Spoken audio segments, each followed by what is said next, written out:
Bom dia a todos. Bom dia. Que a graça, a paz do Senhor Jesus continue permeando os nossos corações. E eu fico extremamente feliz em poder participar dessa festa de 95 anos desta igreja aqui plantada pelo Senhor, e para que o nome dele aqui seja sempre glorificado. E não vim só, vim acompanhado da esposa, a Linalva. Eu pedi que ela ficasse em pé para que os irmãos conheçam. Essa é a Linalva. Ela disse o nome dela, obrigado, porque normalmente a esposa do pastor não tem nome, é a esposa do pastor, e essa aí tem nome, é Linalva. E fico muito feliz por estar aqui. E gostaria de discorrer com alegria a mensagem de hoje. E eu gostaria que os irmãos abrissem as suas Bíblias no Salmo 126. Salmo 126.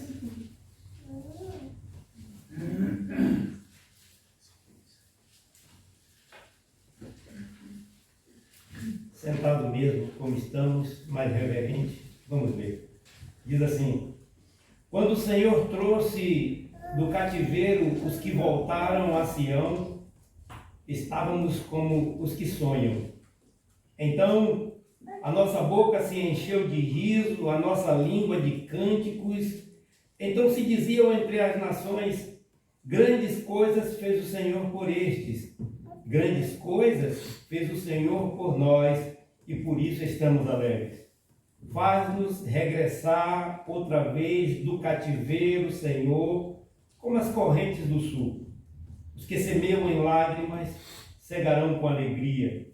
Aquele que leva a preciosa semente, andando e chorando, voltará sem dúvida com alegria, trazendo consigo os seus molhos, os frutos do seu trabalho. Vamos orar ao Senhor. Graças te damos, Senhor, por nos permitir estarmos aqui para louvarmos o teu santo nome, te adorá-lo na beleza da tua santidade. Mas neste momento que abrimos a tua palavra, gostaríamos, Senhor Deus, de ouvir somente a tua voz. E que os nossos corações estejam, Senhor Deus, assim abertos para ouvir o teu recado. Senhor, e que outra palavra contrária à tua, nós repreendemos em nome de Jesus. Então queremos somente ouvir a tua voz, para a glória do teu santo nome, em nome de Cristo Jesus. Amém. Nesta oração eu apresentei dessa forma, que é porque depois que eu cheguei, um bichinho do começou a me atacar aqui e não dá certo. Bom, eu vi ali que os irmãos colocaram Segunda Igreja Batista do Porto, 95 anos. Eu acrescentei um ponto e vírgula e coloquei: de gratidão a Deus pelos sonhos realizados. Então ficou o tema assim: Segunda Igreja Batista do Porto, 95 anos de gratidão a Deus pelos sonhos realizados.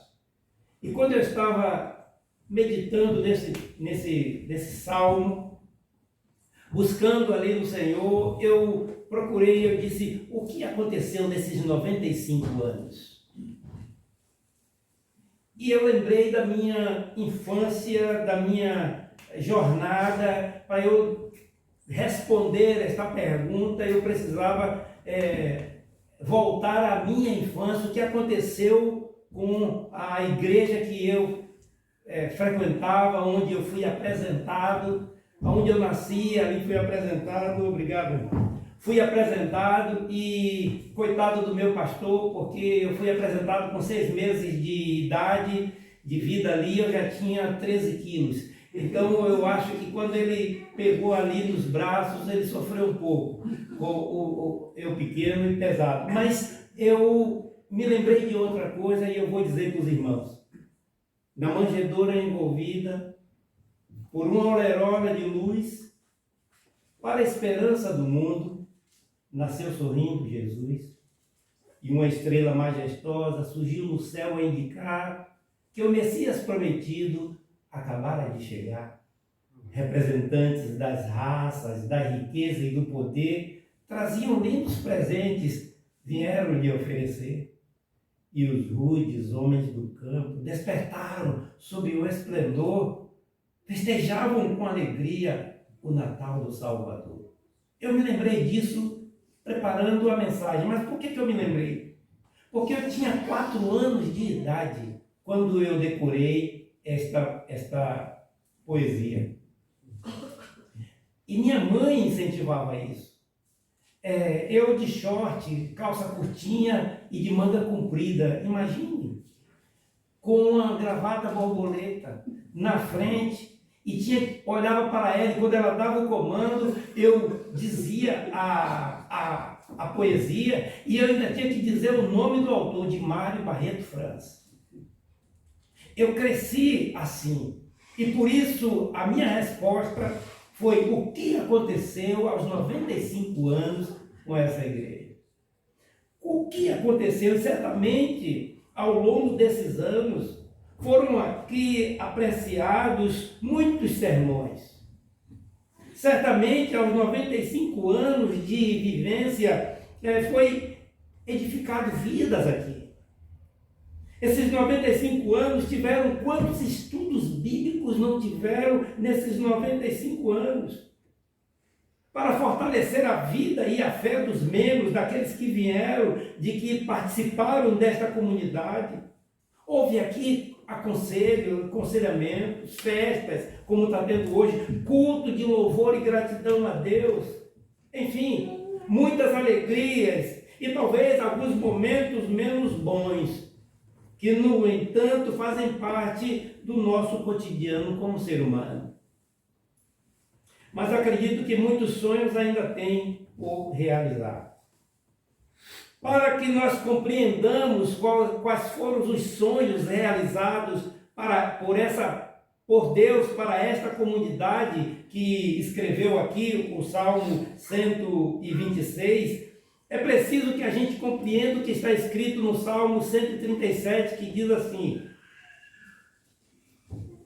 à beira dos rios da Babilônia, nós nos assentávamos e chorávamos, lembrando-nos de Sião. Nos salgueiros que lá haviam, penduramos as nossas harpas. E os que nos levaram presos, cativos, nos pediam um cântico de Sião. Mas como poderemos cantar um cântico de louvor a Deus em terra estranha?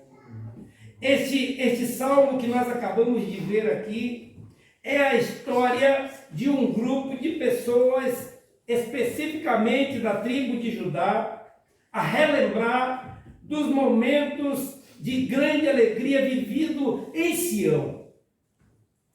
E quando eles vão relembrar estes momentos, eles começam a chorar.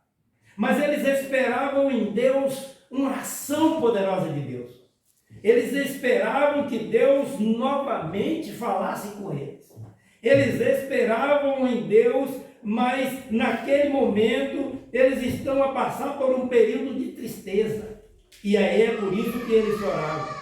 A vida deles não era tão boa naquele momento como antes, mas eles esperavam que Deus fizesse uma ação poderosa, algo que eles mesmos não podiam fazer para eles. Eles estão então a procurar uma grande reviravolta, uma grande resposta, uma restauração de Deus na sua vida. O interessante é que eles sabiam o que Deus podia fazer. Eles sonhavam com isso, eles sabiam o que Deus podia fazer na sua vida. Por quê? Porque eles eram judeus, porque tinham conhecimento das Escrituras, porque tinham nas suas mãos os pergaminhos, eles tinham as histórias contadas de pai para filho, o que Deus havia feito no passado, eles tinham os profetas perto dele, eles tinham conhecimento da ação de Deus, eles tinham conhecimento de como Deus se apresentou a Moisés para realizar um sonho de tirá-los do cativo. Aliás, eles sabiam que quando Moisés esteve diante de Deus, pela primeira vez, ele perguntou a Deus qual o seu nome. Os irmãos lembram disso? Qual o seu nome?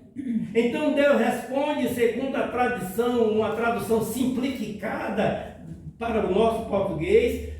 Deus responde: eu sou o que sou. Contudo, quando lemos, vamos para o original ali e nós vamos ver a seguinte expressão: Erie, Axé, Erie. Essa tradução literal dá outro sentido: eu serei o que serei. Muitos já se debruçaram sobre esta enigmática expressão e eles sabiam disso. Muitos, inclusive Tomás de Aquino, na sua Suma Teológica, ele chegou à seguinte conclusão: Deus é incompreensível, não se pode conhecê-lo.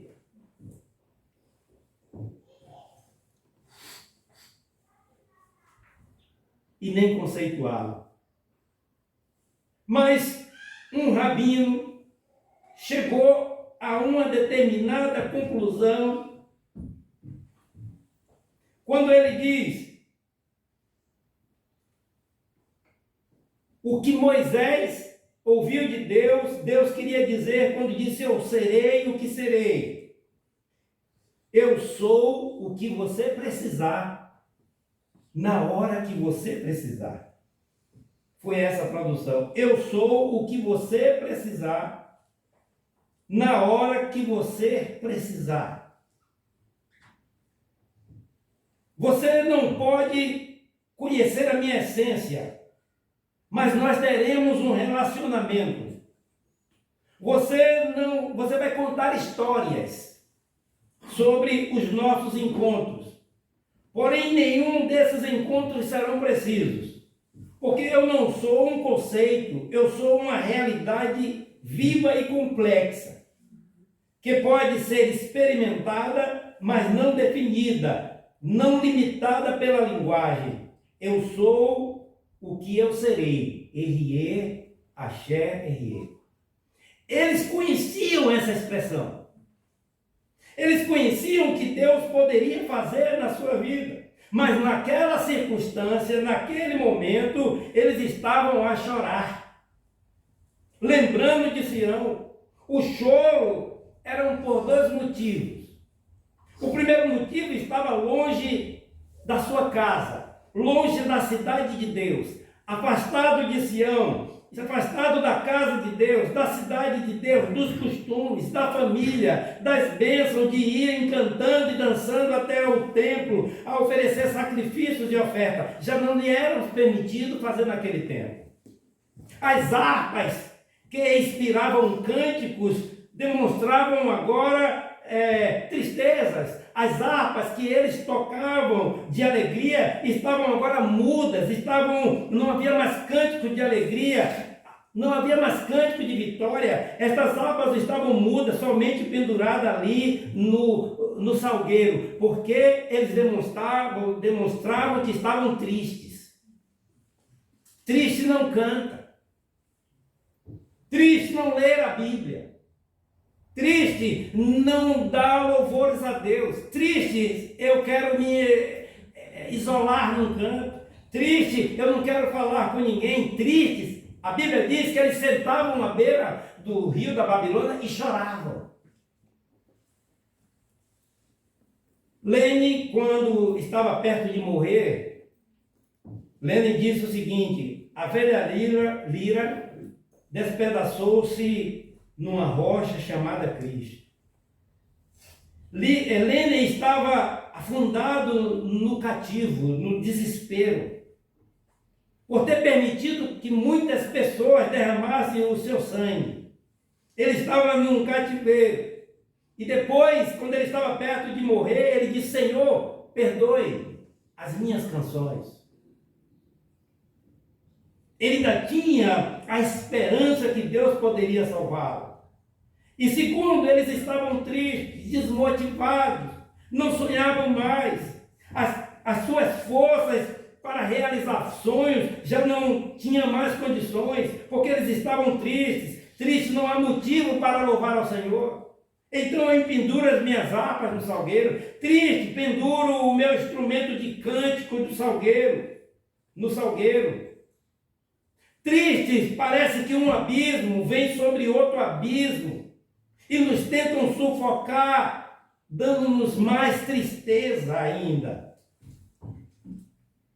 Se nós pensarmos nos discípulos no caminho de Emaús, eles estavam conversando e Jesus aparece perto deles e diz assim: o que estáis a conversar? Por que estáis entristecidos?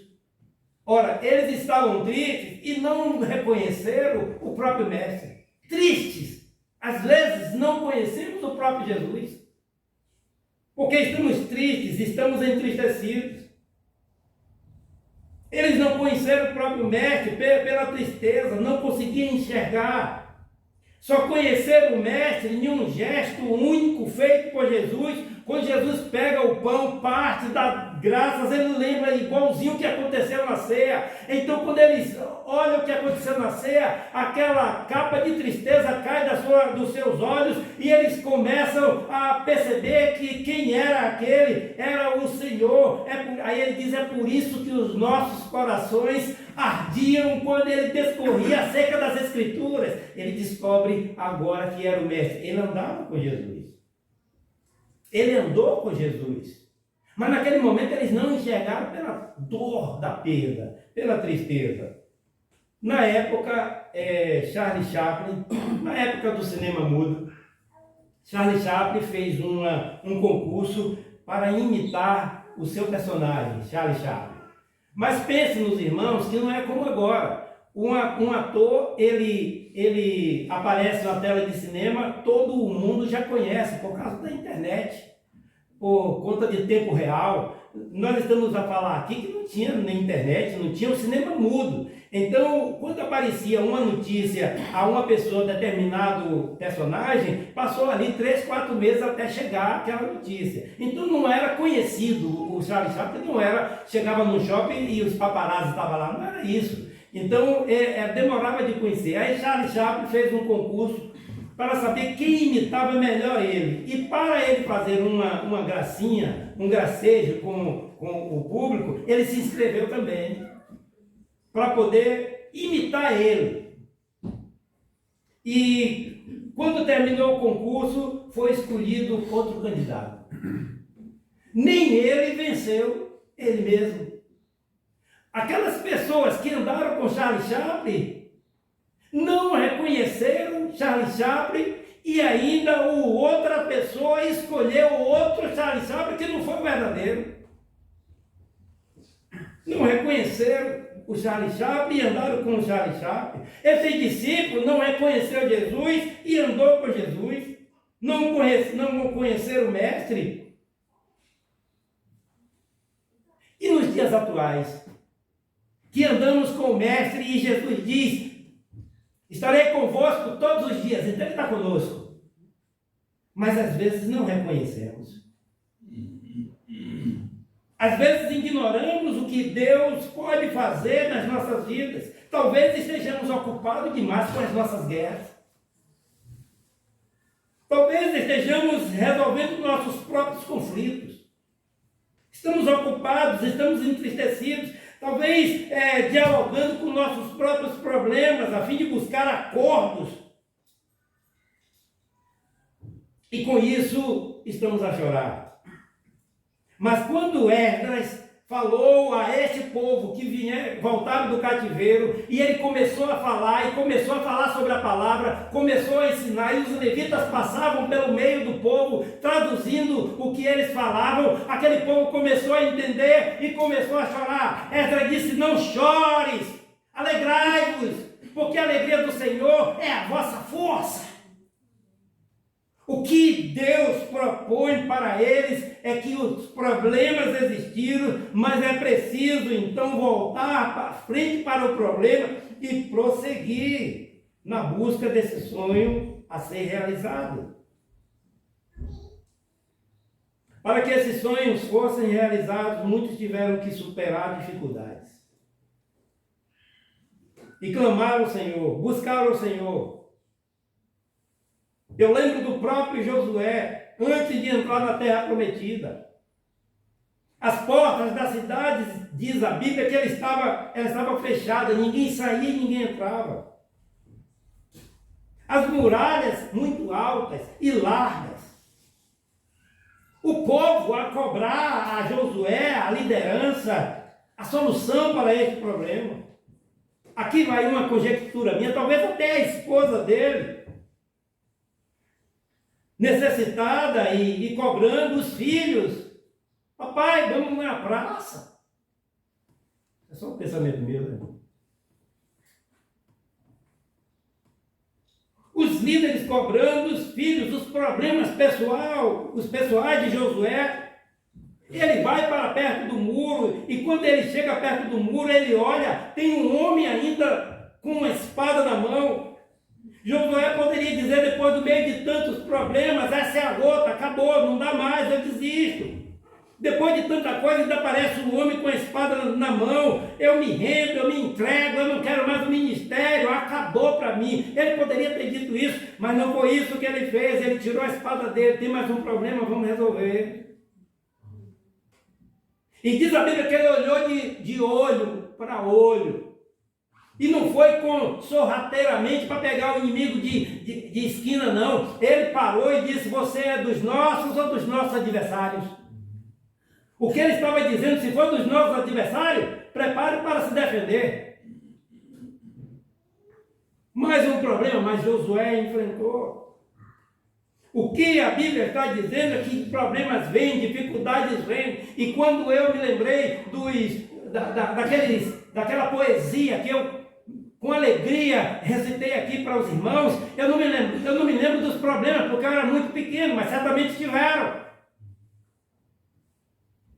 Dos 95 anos que aqui passamos, eu disse no final que talvez tivesse tempos menos bons, e certamente tiveram, mas faz parte do contexto da vida. O que Deus propõe é que nós tiramos a nossa espada e vamos para frente. E o anjo disse o seguinte, não, calma lá, Josué. Eu sou o príncipe do exército do Senhor e acabo de chegar. Naquele momento, o general Josué, naquele momento, o número 1 de Israel, porque ele era o número 2, o Moisés se foi, ele passou a ser o número 1 ali. Aquele líder, ele passou a ser servo. Ele compreende que perto dele está alguém maior. Então ele prostra o rosto sobre terra, adora e diz, o que diz meu Senhor ao teu servo? De general a servo, de comandante passou a soldado, de mandar passou a ser mandado, de falar ele queria ouvir. O que diz meu Senhor ao teu servo? Eu estou pronto para ouvir. Josué estava disposto para ouvir a resposta de Deus, para fazer com que aquela dificuldade transformasse em bênçãos para ele. O que diz meu Senhor ao teu servo? Mas eu não quero falar só de Paulo. Vamos então para o Novo Testamento. Paulo com toda a autoridade dele. Paulo com autorização para pegar os judeus, para prender os judeus, com autorização inclusive para matar, mas no caminho de Damasco ele se depara com o Senhor, ele cai por terra, e aí ele ouve uma voz, Saulo, Saulo, por que me persegue? E ele diz, quem é tu, Senhor? Aí eu sou o Senhor, a quem tu persegue, duro será para você se você recalcitrar contra os aguilhões. Esse recalcitrar contra os aguilhões, ele está dizendo, duro será para você. Os aguilhões eram uma espécie de instrumento que furava o boi selvagem, se ele não fosse para onde quem estava comandando quisesse que ele fosse. Se ele vai para outro lugar, aquele instrumento ia furar ele, até ele perceber que ele tinha que ir para onde mandasse. E ele está dizendo, você, Paulo, vai perceber que você vai para onde eu mandar. Paulo, atônito, estremecido, porque ninguém falava assim com ele, mas agora apareceu alguém que falava, ele se rendeu e disse, Senhor, o que queres que eu faça? Também estava disposto a ouvir. O que queres que eu faça? E sabe o que Jesus pede para ele? Nada. Entra apenas numa rua chamada direita e aguarda lá, porque alguém vai dizer o que você vai fazer. Não sou nem eu, é alguém que vai dizer a você. E ele aguarda lá, sem conseguir ver. Jesus chama Filipe e diz, olha, Ananias, vá lá, numa rua chamada direita, na casa do Judas, você vai encontrar um homem chamado Tarso. Ele é de Paulo, ele é de Tarso. E está orando. Veja, 6 coisas. Significa que quando nós estamos orando, o Senhor conhece até o número da nossa sapatilha. Porque ele estava orando, Jesus conheceu que ele estava orando em tal lugar e mandou alguém e foi lá e disse assim, olha, Paulo, Jesus me mandou, ainda manda a solução, ainda manda o resultado da resposta que ele precisava. Para nós cantarmos as bênçãos, quantas bênçãos são, contarmos quantas bênçãos são, certamente esses 95 anos têm muitas bênçãos para contar. E que venha mais 95 anos. A comunidade precisa estar pronta. Quem ensina, continue a se debruçar nos livros. Quem prega, continue preparando os seus sermões. Quem toca instrumento, continue a se esforçar para dar o melhor louvor ao Senhor de gratidão. Porque aos 95 anos, certamente, nós vamos completar os 100 até Jesus voltar. E quando ele recebe aquela resposta, quando o Senhor trouxe do cativeiro os que voltaram a Sião, pasme. Quando o Senhor trouxe do cativeiro os que voltaram a Sião, isso significa que teve gente que não voltou. Está falando aqui dos que voltaram. Ou seja, teve gente que não voltou. Agora, por que não voltou? Eu apenas deixei a minha imaginação, não está escrito. Talvez o esforço do deslocamento. Talvez a nova adaptação, visto que eles nasceram na Babilônia. Ora, quem nasceu na Babilônia, quando regressou, estava com 70 anos. Quem foi depois para a Babilônia com 10 anos, quando voltou, estava com 80. Já não tinha mais força para voltar. A jornada de volta era muito desgastante, talvez a intimidade com Deus não era suficiente para voltar. Para começar uma nova adaptação, para enfrentar os caminhos perigosos, a volta, o começo, a adaptação. Mas o salmista não deixa maiores informações com os que não voltaram. Ele tem e apreço em falar dos que voltaram e ficaram como os que sonham. O que é ficar como os que sonham?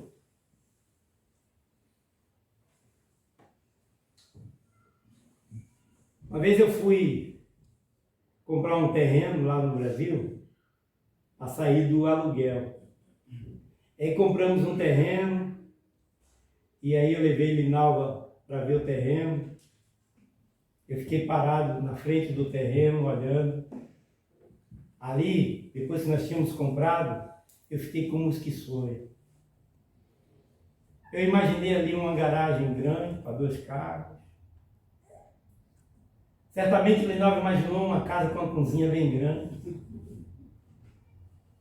um arrumo que desse para guardar. Só ficamos como quem sonha, nada disso realizou. O Senhor nos trouxe para cá e acabou.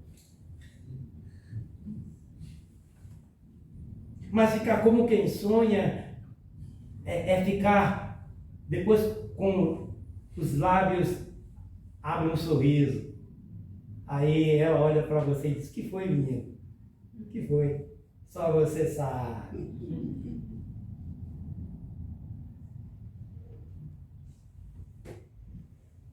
A nossa boca se enche de riso quando isso acontece.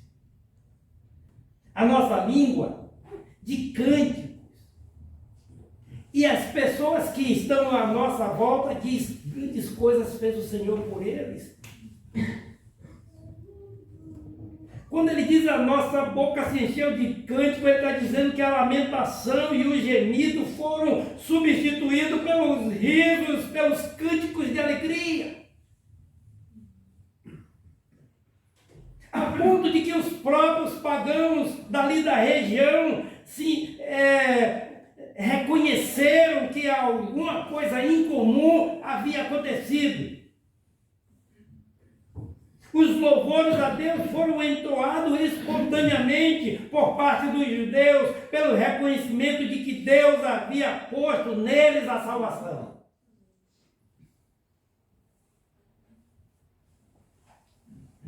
E todas essas bênçãos não acontecem quando nós clamamos, quando nós oramos.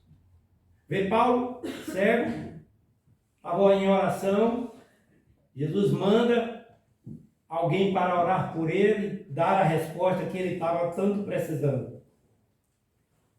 Vou ver Josué, que estava naquela dificuldade, a gente vai ver a Bíblia está permeada disso.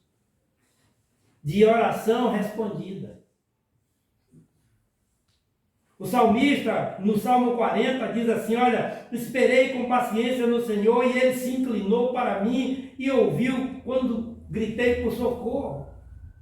O salmista está dizendo que quando ele estava num tremendo charco de lama, no charco de lama, não sei se os irmãos conseguem perceber, mas um charco de lama é como se você estivesse num terreno pantanoso. O terreno pantanoso você não consegue andar por causa das raízes embaixo. O terreno pantanoso, cheio de água que dá até os joelhos, você não pode nem sentar para descansar. O terreno pantanoso traz obstáculos e perigos submersos. O salmista, ele disse que estava se sentindo assim, mas ele clama ao Senhor, ele pede ao Senhor, ele ora ao Senhor, e aí ele diz: o Senhor se inclinou para mim, subentende-se que o Senhor estava de cima, ouviu, e veio ao seu nível de entendimento para ouvi-lo. E ouviu quando gritei por socorro. Aquele povo que estava ali chorando na Babilônia, eles estavam gritando por socorro. Aí vem o Senhor, colocou os pés deles sobre uma rocha. Rocha eu posso até construir. Sobre a rocha eu posso firmar os pés e ali descansar. Sobre a rocha, eu sei que não tem embaixo da rocha perigos submersos. E quando coloca os pés sobre a rocha, o que vem dos lábios dele? Um novo cântico. Um cântico de louvor ao Senhor. Significa que quando eles estavam no pântano, o cântico era o velho cântico.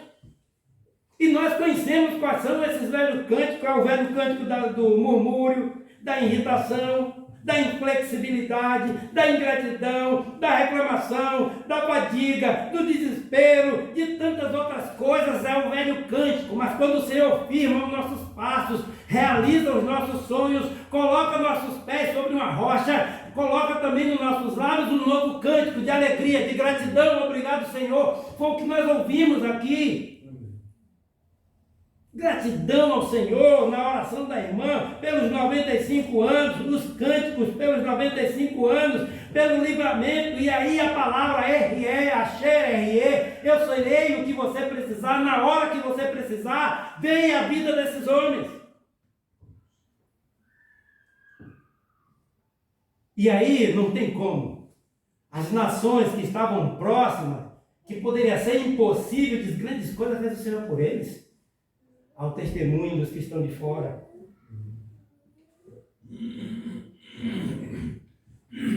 Eu tenho até quanto? 4 horas? Pensando.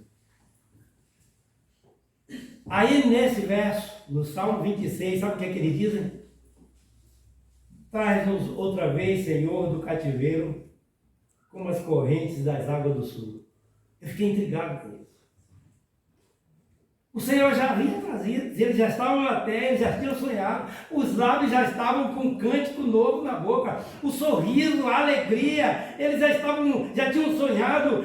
A gente sonha com a casa, eles sonharam ali vai ser o lugar onde o sacerdote vai fazer o sacrifício, ali vai ser o lugar onde os profetas vão ficar. Eles estavam sonhando com o novo templo. Mas agora eles, na fala do salmista, o traz-nos outra vez, Senhor. E aí eles dão uma dica, como a Correntes do Sul. A Correntes do Sul é o mesmo termo Negueb. Negueb era a parte sul de lá de Judá. Era uma região conhecida pela sequidão. Devido a poucas chuvas, aquela região ficava seca e ficava semiárida. Mas o interessante é que mesmo assim, essa região que era habitada por grupos. Aqueles grupos ficavam mais vulneráveis. Aquele grupo que não tinha água, vivia na sequidão, precisava se adaptar àquela situação. Mas viviam precariamente. E quando eles voltam da Babilônia e entram ali naquela terra, eles mesmos livres agora, mesmo podendo construir um novo templo, mesmo podendo reconstruir sua sociedade, mesmo podendo ser felizes como antes, eles se sentem por ter habitado 70 anos no cativeiro babilônico, por ter aprendido a língua babilônica, por ter aprendido os costumes babilônicos, por ter aprendido a bandeira babilônica, por ter aprendido a viver como um babilônico, mas agora estão livres na terra do Senhor. Eles se sentiam como um deserto e precisavam que o Senhor fizesse uma nova revitalização nas suas vidas. E ele diz, faz-nos regressar ao Senhor como a corrente do Negueb. Por quê? Porque o Negueb ressequido, mas quando as regiões começavam a chover, pela região do Negueb, que era um declive, aquelas chuvas que aconteciam nos derredores, começavam a formar braços de igarapés, braços de rios, e começavam a descer e inundava ali o Negueb. E quando inundava o Negueb, trazia vida, trazia floresta, trazia plantas, trazia árvore, trazia motivo para sorrir, trazia motivo para plantar. As pessoas que passavam tinham visto que aquilo era um deserto. Quando passava dessa vez, floresceu. Eles queriam que as pessoas não só olhassem para eles como homens que vieram livres, mas como podia florescer e dar fruto para os que estavam ao seu redor.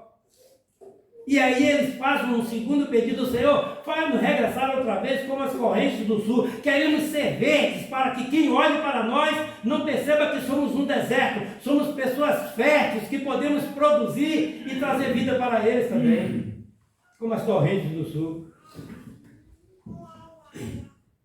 E ele diz: os que semeiam em lágrimas cegarão com alegria. Eu trouxe num comentário de Albert Barnes, gosto muito dele. Ele diz que os que semeiam em lágrimas, embora a semeadura de semente seja uma obra de trabalho e tristeza. Por que ele diz obra de trabalho e tristeza? Porque nós não estamos falando da agricultura industrial, onde passa uma máquina e está o campo aplanado. Passa outra máquina, colocando a semente, passa outra máquina irrigando, passa outra máquina recolhendo e separando os grãos. Não estamos falando disso, não.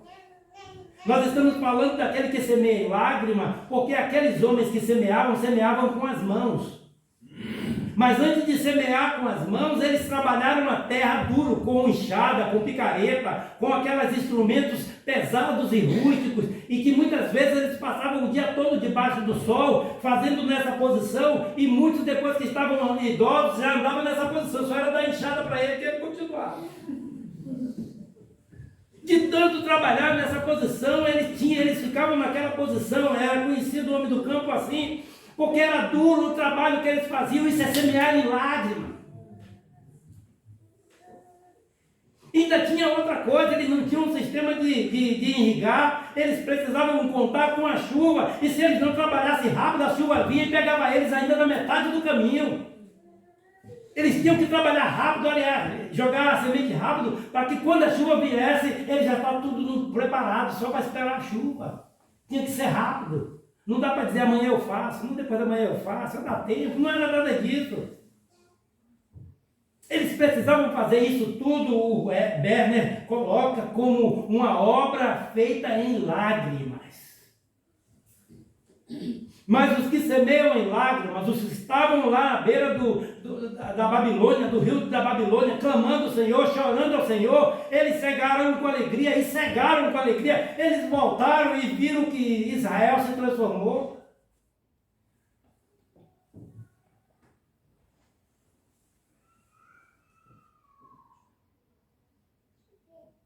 Eu quero encerrar dizendo que o aluno estuda e se esforça e ganha aquela boa nota. Independente do cansaço ou da tristeza. O trabalhador, assim, em relação à agricultura, eles trabalhavam duro. E como aluno, ganharam uma boa nota pelo trabalho duro que fizeram. Assim como um missionário, um evangelista se esforça duro para ganhar uma vida.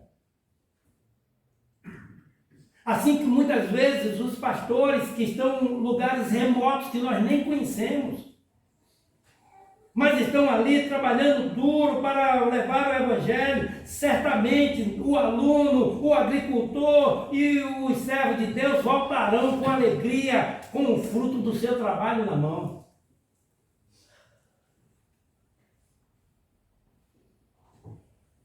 Aquele que leva a preciosa semente, andando e chorando, as sementes baratas. A lei da colheita é livre, a lei da plantação é livre, você semeia o que você quiser. A lei da colheita é obrigatória, você vai semear o que você plantou. Diz, Deus não se deixa escarnecer. Tudo que o homem semear, isso também se fará. A lei da semeadura é livre, a da colheita é obrigatória. As sementes ruins, e nós vimos lançando por aí muitas sementes ruins, indesejável. Mas o que eu quero chamar a atenção é que na Bíblia, aqui no Salmo, não fala semente boa. Fala que andando e semeando a semente preciosa. Não é qualquer semente. Aquele que leva a preciosa semente, enquanto anda chorando, semeando, chorando a preciosa semente, voltará. Olha o que eu gosto aqui desse termo, sem dúvida. Não tenha dúvida, sem dúvida. Será que vai? Será que vai acontecer? Será que eu posso? Será que vai acontecer? Será que Deus vai me responder? Será? É como sinal de trânsito, na dúvida não ultrapasse. Sem dúvida, voltará sem dúvida, trazendo com vocês o fruto do seu trabalho. A semente barata vai produzir frutos baratos, mas a preciosa semente que Deus está nos incentivando a semear, é o fruto precioso que vamos colher. O Salmo 126 fala dessa semente.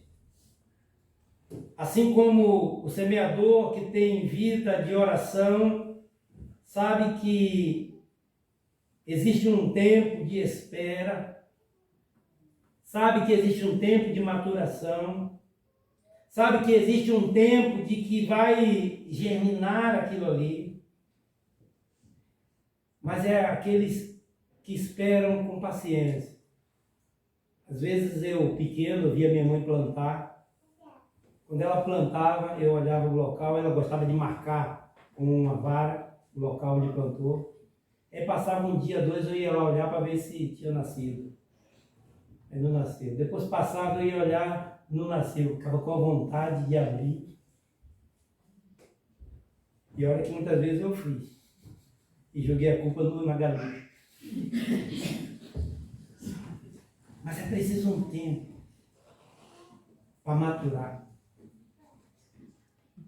Nós oramos aqui, vamos aguardar um tempo para ver se o Senhor responde ou não responde.